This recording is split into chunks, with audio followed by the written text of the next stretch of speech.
Oh man, you guys, I owe you a video so bad. I've been like, gotta vlog, gotta do this, and life has completely gotten in the way.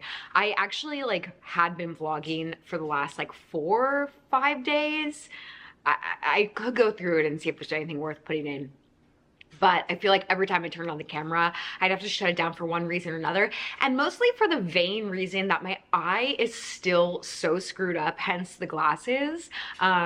Warning, it's gross, so if you're not into gross looking stuff, like just fast forward a second. But it's called like a chalazin. That's not how you say it. Someone actually identified what I had going on in the last video, and then like it was confirmed, so thank you for whoever pointed out what this is. So essentially it's like not a sty in the eye, it's like a clogged pore on my eye. It looks wild. I'm like, can I please just for like 1 second not have a health thing going on? Listen, this is like pales in comparison to what I had going on before, but like, going out in public has been challenging to say the least. It's a humbling experience. Anyway, so I feel like every time I turn on the camera, I'm just kind of grossed out with myself.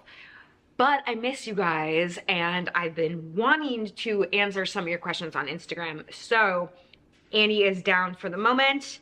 My eye is covered by these great large glasses, and the time has come. I want to answer some of your questions, shall we? Also, I have the next couple of days, I was gonna say off from my job of being a mom for a couple hours. I'm getting some help the next 2 days. So I want to go try on some denim. I feel like denim is so complicated, especially postpartum, and especially like in your 40s. Like you want to keep up with the trends, and I can talk about this in that video, but like you want to keep up the trends, but also like I have like no idea what the trends are, and I also just don't know what kind of denim I'm comfortable in and what looks good on me. So I wanted to go to several different places, but I'm curious if there's a place specifically that you're interested in. I was thinking Abercrombie, I was thinking The Gap, and I was thinking oh, the name has just escaped me. Mom brain is like very, very real. I can see it in my head and I can't say it. I'll get back to you on that. Anyways, if there's a place that you want me to go check out some denim, let me know. I want to go in the store and just like try on as much as humanly possible, in hopes of not only educating us as a community here on my channel, but also like I legit could use a new pair of denim. Okay. So a couple days ago, I had asked for some questions, and I answered a few of them in the last vlog, but I was like, I'm going to sit down and do like a proper one of these. So let's do it. You guys are awesome. If you don't already follow me on Instagram, that's where I do this kind of stuff. So head on over there. What is the one movie that both you and Jeff equally love to watch together?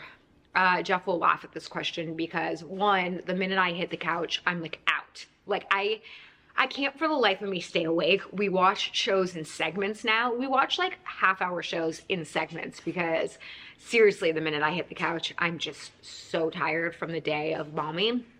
But we recently just went to see, oh my God.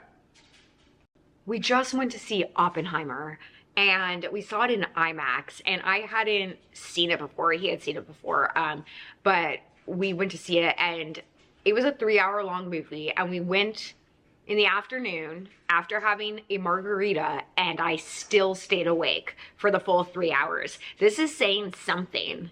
I loved it. It was fantastic. So that's one of those movies that we could probably watch together. We mostly watch TV together. But did I answer your question? Can you do a cartwheel? I can like definitely do a cartwheel. I don't have space to do a cartwheel in here at the moment, but just know that my cartwheels are fantastic. I can nail a cartwheel. Where do you see your life going at 31? I was like, dude, I'm like way past 31. Where did I see? Wondering if I'm on the right track. Not to like self-promote my book, but I have a book called 30 Life Crisis. It's available on Amazon, Barnes & Noble. And I think that book is like, well, it was very therapeutic for me, but I have heard that it's very helpful for people that are in their early 30s who feel like they're not on the right track or feel like they're like way behind their friends, because I felt like that. I felt like all my friends were either getting married and having kids, or like were like still binge drinking and sleeping on couches, and I felt like I was somewhere in between. And like I knew I wanted to have a lifelong partner, but I wasn't sure if I wanted kids, and I didn't really know what was going on with my career. I still don't really know what's going on with my career. That might be forever. But the book kind of explains all like the mental gymnastics that I went through in your 30s, and hopefully gives you some relief, or rather takes off the pressure of feeling like you need to be on track. I didn't get married until I think I was 38, and I didn't have Annie until I was 40. So I'm a big advocate of doing things on your own timeline, taking your time, not rushing any of the process, and just like trusting that your timing is right. So I don't know exactly where I thought I was at that age, but I do know that I felt like I wasn't where I should be. And now I'm like so happy. And like Jeff and I always talk about like how happy we are that we waited so long to meet each other and to get married. And we waited so long to have Annie girl, even though like my body is tired and we're both tired. Probably if we had a kid in our 20s, we'd like have so much more energy, but I can't imagine doing this with anyone else besides Jeff. And it took me, you know, 38 years to find Jeff. 37 years? I can't do math, but anyways, check out my book. But that's my answer. Okay. And you're doing great. I promise you are doing great. How was that first Marg? Okay, so I had the first Marg before we went to see Oppenheimer, and we went to Margaritaville because we were up at Universal Studios, and like everything up there is like kind of cheesy, and I was like, we're going to Margaritaville. And I gotta say, I don't think I've ever been up to a Margaritaville. I loved it. I mean, it was like 4 o'clock in the afternoon. There was like no one there, but it was like so clean, and like of course I love all the music, and like it was just so fun. The actual margarita there was fine. It was like, you know, just like a very generic margarita. But last night we went out for Jeff's birthday, and I finally got like my like very like, what am I trying to say, like classy, like very highbrow spicy margarita, and it was awesome. I also am such a lightweight now, so I like had it, and then I was like, oh, I forgot what tequila feels like in my body. And we ate so much good food. It was wonderful. Thank you so much for asking. I could talk about that margarita all day long.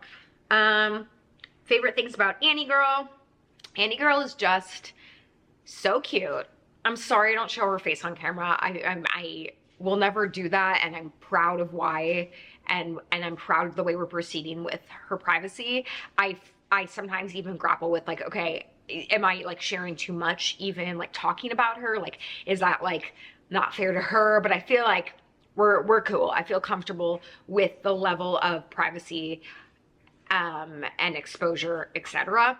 If you missed, I made a video a long time ago before I even had Annie talking about why I don't want to show her face on camera.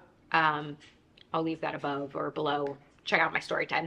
But she's really, really cute, and now she's like smiling so much. And yeah, I mean, it has been challenging with her with all the colic stuff and the food allergies, but now that we've gotten that like kind of down to a science, I feel like she's like shining through her personality. She's super smart. She's super like, she like looks at everything and like wants to observe everything. She loves looking in the mirror and thinks it's just so funny. Like she just thinks she's like the cutest thing ever. And like, I have to agree. So every day there's something new that I love about her, but I really, really, really, really, really love that smile of hers. She's just so cute. Favorite sweets to eat. I'm not like a major sweets person, but I love like a doughy thing. Okay, well, first of all, I love pumpkin pie. I'm so excited for Thanksgiving. We are trying a new gluten-free pumpkin pie. I have to eat gluten-free. And the pie that we usually get was made by this baker that would sell at a local coffee shop, and apparently the baker moved out of state, so that pie is no longer available. And Jeff and I are really sad because we're not big sweet eaters. We try to eat very healthy in our house. We don't buy junk food. But like on Thanksgiving, we are like, we don't care. Like all rules are off in terms of like how we eat. Like we are going to like, after Thanksgiving dinner with the family and stuff, we're gonna come home, we're gonna lock the doors, we're gonna sit in our underwear, and we're gonna chow on that pie. And so we found a new gluten-free pumpkin pie that we're ordering, and I'm very excited about it, and I hope it's just as good, and I can't wait to get down on it. So yeah, I like, and any sort of like doughy stuff too, all gluten-free for me, but like a cinnamon roll is like where it's at for me. I was like, I don't like sweets, and now all I can think about is every sweet that I want to eat right now. How have you been doing? Being a new mom is really hard. You are doing great. Thank you so much. I feel that being a new mom is one of the hardest challenges that I've ever experienced in my life, but I do feel like every day is better, and I'm feeling like, well, physically my health is so much better, so I'm able to like not worry so much about that, and I can like focus more on my mental health.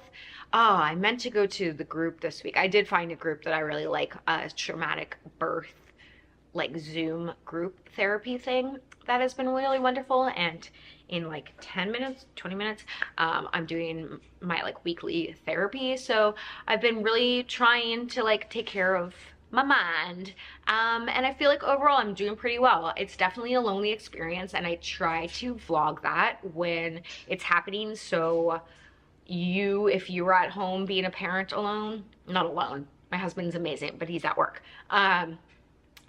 but if you're like, you know, just a parent and you're watching YouTube, I feel like when I express sort of the maybe not so glamorous sides of things, people seem to really relate to it and are happy to hear it. So I will continue to do that. But in this very, very moment, I feel like I'm nailing it, and I'm really proud of myself. I'm doing it, guys. I'm a mom. I'm a real life mom. What's your go-to TV show when you're just wanting to zone out? Oh, wait, I think I answered that in the last one, and Jeff like nailed it with Shark Tank. But we're also watching The Challenge. I also personally love Bachelor in Paradise. So those are my shows I'm watching right now. Do you think you want more kids, or or you just one and done? I've talked about this a lot. It's a very common question to ask. We just can't have another kid. Like, my body. Like, basically I'll have that heart failure again. They would monitor it, and it would be like under like strict supervision, but it would happen again, and my body doesn't want me to do that, so I'm not gonna do that. Do you have a favorite Smosh song? I didn't know Smosh did songs, so the answer is no, but they're great. Someone just asked, are you going to attempt to do a sequel of sorts of your first book? And now that I'm in my 40s, I do feel like I finally have more to say. Maybe like now that I'm a parent, I have more to say. I don't know. I would love to. It's just a matter of like having a publisher want to do it, and it's like a whole to-do. But I mean, if everyone wanted to get behind it, I'd be down to do it. Oh my god, someone asked, how do you feel about the new Beatles song? And I just realized I never listened to it. Shame on me and my Beatles fandom. I'll get back to you on that. The Beatles came out with a new song. I like, there's so little time in between when Annie's sleeping and when she's up. And when she's up, I don't like to be on my phone. I don't like to be on my computer. Like, I'm trying to be as present as possible with her, which is really hard to do. Because there's so much other stuff to do, but like I have this large list of like things I need to look at, emails I need to read, like, and so I only could do so much at a time. And the Beatles song, you know what, my mom's coming over later. I'm going to have her play it for me and ask her a million questions. What baby item has been a lifesaver for you guys? Does anyone want me to do like first 4 months, 3 months of like baby stuff that like basically is a lifesaver for me? I'd like to do that. I found it helpful when I was like making a registry and stuff, but let me know. I know it's very niche and not everyone out there is a parent. This though has been awesome. This is the Baby Bjorn bouncer, and I have to say, like, if there's anything that you can gift someone, this would be it. It comes in a million different colors too. It is just so fantastic. You could put her in this. I bring it with me everywhere. Like, I bring it into the bathroom with me, oversharing, but like if you need to like do stuff, you can bring her with you, and she really likes it in here. It gives her the freedom to sort of be by herself sometimes, but like safely. This thing is just awesome. I've been showing her how we do the laundry, so I pull this whole thing over and put her in it. We move the wet to dry. Like, it's awesome. I really, really, really suggest this. But we also have a handful of other things that I'd be like, this is so necessary. Like, it is a must. And then I also like definitely have stuff that I'd be like, this is like, you can pass on this. So if you want to see that, let me know. How's your heart, literally and figuratively. I kind of just went over that, but like I did make a video about my last health appointment. My heart is like fully recovered, which is nuts. I do feel like once in a while that I'm still a little bit short of breath, which, you know, I think like I obviously, my heart was so messed up that it's recovered so quickly and it's miraculous, but it makes sense that like I'll have moments where it's just still like, all right girl, like I'm back, but like I'm still a little tired. That's what I think is going on. I don't know. I also think some of it is like genuine just exhaustion and a little anxiety, you know, the normal stuff. But all in all, my heart, metaphorically and physically, literally and figuratively, are doing very well. How is Corney adjusting to being a big sibling? She is so good. I feel that sometimes she's a little bit like jealous or like a little bit sad because she's not like the number one, but I talked about this before too. We like go out of our way to make sure that she's like fully taken care of. Right now she's with my mom because we went out last night and I wanted to make sure that she had a beautiful, wonderful night. And she did. She loves going to my mom's house. So yes, but she's a great big sissy and like, she's starting to understand. I mean, she hasn't fully figured out what Annie is, but she's never tried to like attack her or anything like that. She's just gonna let her. Once in a while, when Annie is like crying, like hysterically crying, like red face crying, Corney will howl. I don't know why she's doing that. If she's scared and that's her reaction, if she's like singing along, like I'm not really sure, but it's so cute. Slash maybe so sad, but like she's obviously very in tune with what's going on and I love her so much, and Corney is going to live forever.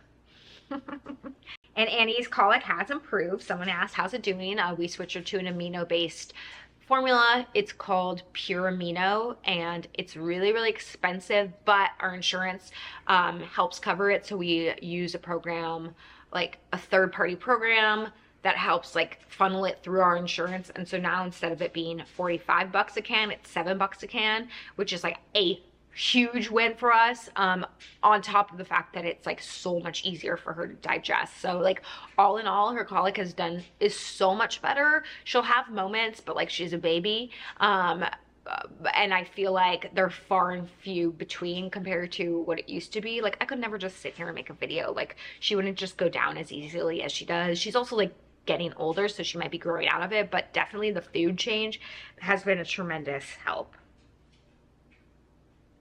Someone asked this question, how are your TV pitches going? I submitted a video a while back. Any updates? So, okay. First of all, thank you. And I am sure I used your video. I basically had a production company buy the rights to my book to pitch as a show. And we put together this wonderful pitch deck. We partnered up with a writer, like a TV writer, and I asked you guys to submit videos, and a bunch of you did, about like why the book would make a great TV show. And I put together this like awesome sizzle, which I wonder if I still have accessible on my new computer, and if I can legally share it, because if I can, I would, because it was so awesome and you guys were amazing, and the pitches were great. We pitched to every TV network, cable, and a few networks were ultimately really interested in it. We got really far with one, and then they ended up pulling. But so the show did not go. It's really hard to get a show on, but the fact that we got into all those rooms and people loved that video, and it was such a good experience, and I learned so much. And I'm trying to take like every failure as a win, because it's not really a failure if you're learning stuff and you're meeting people and you're like honing the craft, and the craft of like developing shows and pitching shows is a craft indeed. And so I was so grateful for that opportunity and for those videos, but it didn't end up going. That being said, I'm working on several other shows that we're currently pitching. So fingers crossed. That's my passion, is to sell shows. I don't even need to be in them. I just love creating. That's what I do here on my channel, or what I have been doing. Right now I'm just vlogging, but I love creating, I love stories, and I love entertaining. And so my like true passion and like what my ultimate goal in life would be is to create, produce, sell shows. So fingers crossed. All right, one more and then I have to go to therapy.